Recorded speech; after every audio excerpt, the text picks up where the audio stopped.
Hi, everyone. Welcome to another amazing topic of conversation. I want to thank my sponsors, the Health Channel. So please sign up for their newsletter for anything related to health. And I want to thank Alexa's Workspaces. If you need anything related to work, even if it's a virtual office, a space for 1 hour, 1 month, or even a year, call Alexa's Workspaces. And now I am honored to have Yoel with us. He has been named one of the most influential people in the world, so I am really honored to have you. Thank you, Yoel. My pleasure, Gladys, as always. And before we start, I want to congratulate again for the 6th year that Sheba Medical Center made it as one of the 10 most better hospitals in the world. Ranked by Newsweek, by the way. So this is really an accomplishment. Yes, it is, and I think it's a demonstration of the strength of the Israeli healthcare, predominantly Sheba, but within the 100 top hospitals, we have also other hospitals in Israel. But I think it's a token of appreciation to the strength, the comprehensiveness, the cutting-edge treatments of Sheba, but as part of the Israeli bigger picture of the growing theme of healthcare in Israel. But not only of healthcare, because I don't know if people understand that Sheba is run by donations only. I won't say only, but I will say that it's a big part of the budget is the ability to dream, because most of the hospitals that runs on the government money cannot afford themselves to dream, to envision, to think big, to go beyond the country, to go and extend a hand to our Arab neighbors, to have innovation, to have a so strong medical education efforts, to have a medical simulation. So all those efforts that I mentioned that not carried by the government, they are carried by good people, mostly in the States, that support Sheba and letting us dream and flourish and propel in a way that you cannot find it in any other Israeli hospital. Not even in Israel hospitals. I remember during the pandemic that you treated pregnant women with a virtual sonogram. Correct. That doesn't exist here.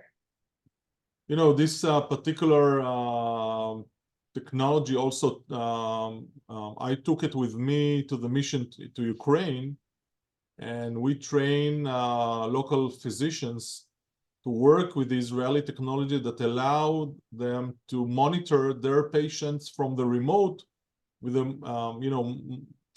remote fetus monitor. And so it's not just tested during COVID, it also we tested during a war in Ukraine.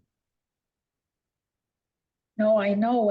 And the film and the documentary that you made, can you please share with everyone that wants to see it? Because it's really an eye-opening on how Sheba immediately created a whole medical hospital. Yeah. In 2 weeks. In 2 weeks, and actually next week we are celebrating 2 years to the mission in Ukraine. We never left Ukraine. We still with a good connections. I've been there at least 4 times after the mission ended, and we're planning to go there again. The same municipality, a small town in the western side of Ukraine, which we are helping them to have a better medical care for their civilians. So maybe the mission to Ukraine ended, but the story with Ukraine never ends. And hopefully the war will end there. Hopefully. So Yoel, to a more current and sad topic, the war in Israel. how are you coping? How's the hospital coping with everything that's going on? So first, Gladys, I think it's very important for you to understand why we are doing the things by letting you know that my CEO, Professor Yitzhak Rice, which you met, set 2 rules at the beginning, like October 8th. He said to us, guys, there is no answer like no to any soldier, to any civilian, to any family that wants to, beloved one, to be at Sheba, to take care by Sheba, to rehabilitate by Sheba. There is no answer rather than yes. And the second rule that he said, that we are not pushing out any soldier. They will leave when they need to leave. They will leave when they are ready to leave. And that 2 rules put a lot of burden on our shoulders, because from October 7th until mid-December, we need to enlarge our rehabilitation capacity every 2 weeks with another 36 beds, because the demand was so high. But even that, you need to know that the establishment of Sheba Medical Center in June 48 by David Ben-Gurion himself was dedicate Sheba to rehabilitate soldiers from the War of Independence. This was the first core mission for Sheba back in June 48. So since then, the rehabilitation hospital became the largest and most comprehensive rehabilitation center in Israel, which magnetized most of the soldiers and the injuries during the all wars and all conflicts. So therefore, we gain a lot of experience with treating casualties, predominantly soldiers, through the wars, how to rehabilitate them. We develop uniqueness rehabilitation professionals. For example, at Sheba, those who are doing the amputation, when needed to do an amputation, is not orthopedic surgeons. They are rehabilitation surgeons, because they will do the amputase, they will do the cut in order to prepare the leg to accept the prosthesis.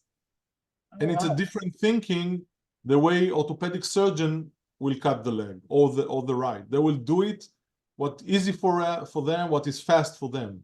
A rehabilitation surgeon will think about the future.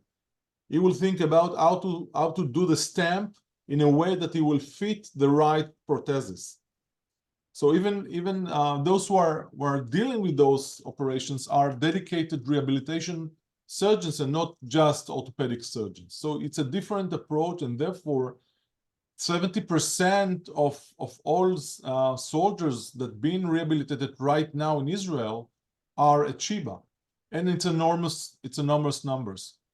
We need to grow the beds from 140 beds to over 250 beds in a month and a half, just because the demand was so high. And as I told you, my CEO said, never say no to a family or to a patient that said, I want to come to Sheba. And therefore, this is the situation right now. I can tell you, I can give you two numbers that we published. One is very important. It's called the fatality case ratio, which means how much you have the fatality, how much soldiers died from the amount of soldiers that arrived as casualties to Sheba. From the beginning of the war, only 2 soldiers died. So it's a 99.5% of survival rate. If you arrive to Sheba alive, it means that you will go out of Sheba on your legs, on your prosthesis, on your whatever, but you will be saved. Alive. Will be saved, and that's due to amazing job that the physicians, the nurses, the paramedics on the field, on the ground in Gaza Strip are giving the best medicine care that they can do. Sometimes in the platoon, sometimes even smaller than a platoon, we have a physician and cutting-edge technologies and blood and plasma and evacuation, which is very important to evacuate most of the casualties, arriving directly by choppers within an hour and 20 minutes from the time of injury to the operating room. It's a game changer when you are talking about taking care of casualties, of war casualties. So therefore, we saw in the last few months, the cases are much more complicated because they able to save all those kids. And yes, I'm saying They kids. are kids. They are kids. They are in my son's age that fighting right now in Gaza. So they are kids. They're saving their kids. They are the kids. They are coming. But you know what? We also saw, Gladys, a very unique phenomenon, that those brave soldiers are moving directly from the ICU unit to the rehab within days. So they're They are not, jumping they're all the skipping. process. They're skipping all the process, and that due mainly because they are very strong physically. They're It's young. a bias. It's a bias. They are soldiers, though, so they are healthy. They don't have the pekale that you and I carrying on our back, hypertension, lipidemia, whatever. They are healthy. Basically, they are healthy. They are strong. They are And young. I also But understand that you are treating a lot of the Palestinians from Gaza as well. yeah, but it's not. I'm not talking about injury. We're talking about patients that stay with us before the war. So Okay. casualties from Gaza, civilians are not treating at Israel. What now you are mentioning is patients that suffer from cancer, from other diseases that stay with us from October 6th. And some of them, the people from Gaza still with us because they have no place to go. And from the West Bank, we see new cases every day. So the stream of patients from the West Bank is continuing every day. Not all people in the States understand that. And that's part of your yes. Yeah, we're still treating every day, even in the worst days that they throw missiles on us. We took them with us when we went to the basement, continue the treatments of Israelis and Palestinians side by side. That a lot of people don't even understand that's going on. So, Right. Yoel, one question. Sure. I know that also Sheba has done a lot for rehabilitation and mental health. Because that it's not only the injury that you can see, but the injuries that you cannot see. You're touching a very painful, I would say, injury because, as you mentioned, if your body is complete but your soul is destroyed, you cannot see it. You need a very unique eye to detect it. And I think one of the main efforts that now I'm personally and good people all over the world supporting me and supporting Sheba is to build a process for a better mental treatments for soldiers, veterans, but I think the most important one is for the civilians. Because the veterans and the army service people, they have a big brother behind them. They have the MOD, they have the ZDVO, FIDF, all those great organizations are supporting the soldiers, the veterans, in a way, also the families. The big missing is the civilians. Because right now there is no one institution or one entity that says, I'm in charge of the civilians who were brutally attacked in their kibbutzim in Shabbat morning of Simchat Torah. They saw some of the horrific scenes in their life. Their family member were cooked to death and slaughtered to murder in front of their eyes. Some of them were in the Nova musical party. Some of them live in Sderot and Ofakim and one of the cities that surrounding the Gaza envelope. The terrorists enter those cities and murder people just because. And don't forget about what happened in the north. Most of the population in the northern border was evacuated due to missiles attack.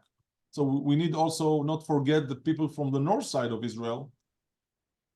And missiles were thrown to Israel in even Tel Aviv suffer from missiles. So I will say that unlike other wars in Israel, this one is was aimed to attack civilians, not army against army.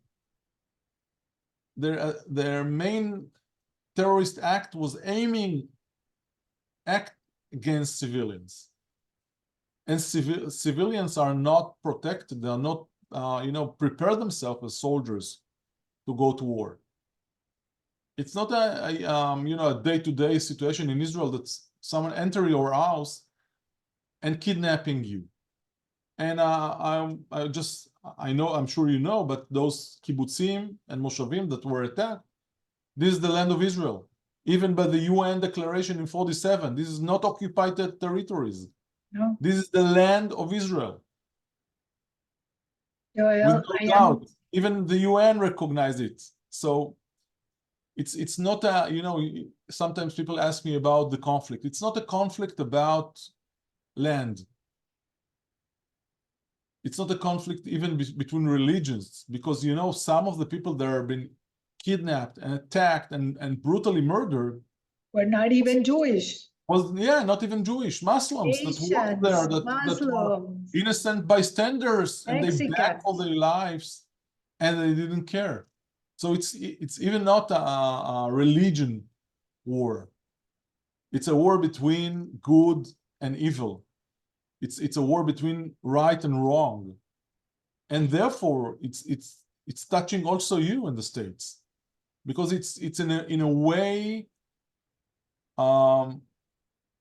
a declaration that Jewish people does not have a right to exist anywhere. It is about the right to exist or elsewhere. Yes. You touched on something very painful. It's about the kidnapping. The hostages that were released went straight to Sheba. Correct. And you made them feel like if they were coming back home instead of going back to a hospital. So the part of rehabilitating these hostages, and I come from a country that kidnapping was an everyday thing, and this is the reason that I am in the States, because of a kidnapping and a murder after. And it never goes away. It never goes away. How are these people coping, and what efforts are you doing to rehabilitate so that they can live a normal life after? Even the families that have their loved ones still kidnapped, and I understand that nobody knows where they are. Correct. It's a very, very painful, even here in Israel, and have the notion that 145 days, 132 people are taken away from their homes with their pajamas, and no one knows really they're like a missing part of the family. And what I can tell you that we made our best to give them the feeling that they are home again, because most of them doesn't have really home to go. Yeah. Most of them were kidnapped from their houses that destroyed later in the war. They live in a community in hotels around Israel, so they don't really have a home. And we really did hard to give them the feeling that they are not coming to an hospital. They're coming to their home. Therefore, we decided that the main location of the place that we're going to treat them is going to be in a children's hospital. And the reason that we picked the 8th floor in the South Florida Children's Hospital is because it's isolated in a way, but it's part of the children which have the different colors, different smell, different stuff. And you know, those who are dealing with children from the basic, they are more relaxed people. The colors are different, the smell is different, and we created homes. We took the rooms and we redesigned them into homes with carpentry, with you know, small things that remind you at home, a picture, a candle. We try to, as much as we can and could, to imitate their real life home. We took pictures from their life before the war and try to design every room like it's their home, and we put the signs, the family name on the door. So when they arrived, it was very easy for them to go, because Mishpachat Levin family, they went to their door, it was written, Mishpachat Levin family. So they entered the door like they're entering their own back home in the kibbutz before they've been kidnapped. So, and we never pushed them away. We never pushed them away. We understood that the process to get back life, it's a process. It starts maybe on the release, but it will take long time, which we were the first chain in a long journey that after 50 something days, and the two others who came after 100 days, and we are, you know, looking and expecting for every day news that another 100 of people will come. We are only the first chain of getting back into life. And we do it in a very distinguished, Humanizing way. Yeah, you know, even to train the staff was a mission, because you know that until now there is no written textbook of how to treat people who are coming after 50, 100 days of captivity. There is no textbook. There is no medicine book that tell you do things like this or not, especially in the mental area. And what we decided to do is to train our staff in the medical simulation with actors that act as return. We prefer to call them returnees, those who return. They learn the story of the family, they learn the story of the figure that they are now acting as, and we train the staff again and again and again how to speak to them. What is the tone? How loud you can speak or not? If you can touch them or not? It's a question. It's a very difficult question. situation, correct? Yeah. We didn't know what happened with them, and therefore almost everyone that treated them or touched them were female doctors, female nurses, female psychiatrists. We eliminate almost to zero entrance of male to this area. Yeah, because we just imagine, we didn't know. We just imagine what happened with people who guard them.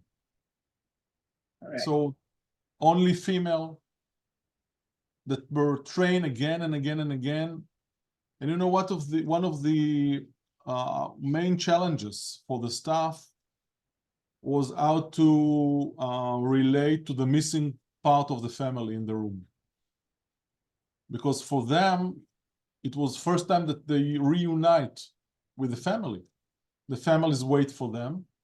And at Sheba, for the first time, they were reunite with their families, and they count the members of the family, and there are one person is missing.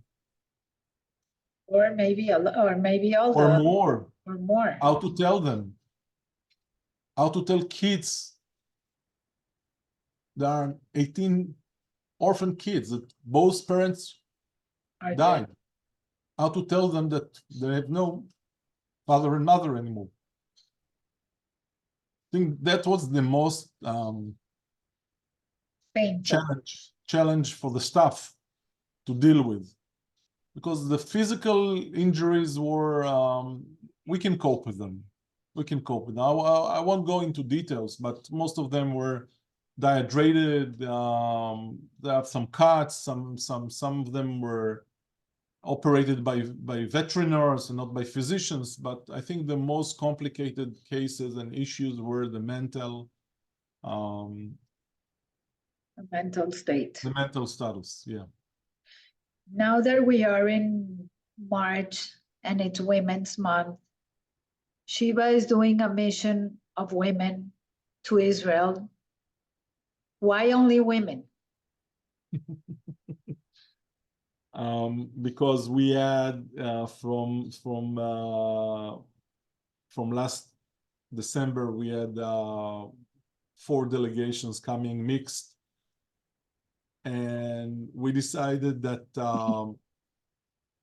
because I think for the first time in Israel, the society accept and understands that the part of females in the war. We saw a lot of fighters, women fighters, battalion commanders, tanks. Yeah, but I understand that they wanted their place in the front the same as men. Absolutely. And IDF let them, you know, in 2014, I still was in the army, and it was debate that they took some of my paramedics, female paramedics, to bring them to Gaza for the one of the conflict. And of course, the paramedic always want to be, you know, as advanced as they can in the front line, in the first line. But the commanders was hesitating. What do I do? I will bring a female paramedic into a tank. How she allow? Excuse me for the non-Shabbat words. How does she pee? What she will do? It was very confusing for them. I think what changed now, there is no debate, there is no doubt, there is no conflict if they were totally embedded into the war. And not only, you know, usually you will see paramedics, female paramedics, it's okay. You will see female doctors, it's okay. It's not anymore like only paramedics and doctors. It's everything through all the scales of fighting. And also at Sheba, those who were on the front line in the ICU, Yoel Har-Even was fighting and still fighting for the soldiers' situation from October 7th. She was the leading of the ICU effort. Naama de la Fontaine, which leads the mental for kids. So we found ourselves suddenly that most of our fighters, even in Sheba, doing the day-to-day fight, are females. And therefore, we decided to dedicate the mission that females around the globe will be able to come and speak and to be bond and attached to those who really lead the effort in the last 5 months in Israel, but at Sheba as well. If anybody wants to go, how do they find out? Where do they go to sign up? So the best is to connect with Jessica Ben-Nun, and I can share our contact. You can share our contact. The mission will leave at the last week of March, or you need to be hurry. It's coming very, very soon for a week in Israel, and we're looking forward that more and more ladies and females from the state will come and to feel it from first, you know, from first eye, not from a story that's been told. Correct. Yoel, this has been, I don't know what word to describe it, but thank you. Thank you for sharing everything that Sheba's doing. Thank you for doing what you're doing. And on our end, we will continue to do everything we can. Thank you, Gladys, help. for the time and for the invitation to come and speak to you today. May God bless you and stay safe. And I hope to see you very, very soon. And please, you stay safe, your family. And my wish is that before my next conversation, there will be peace.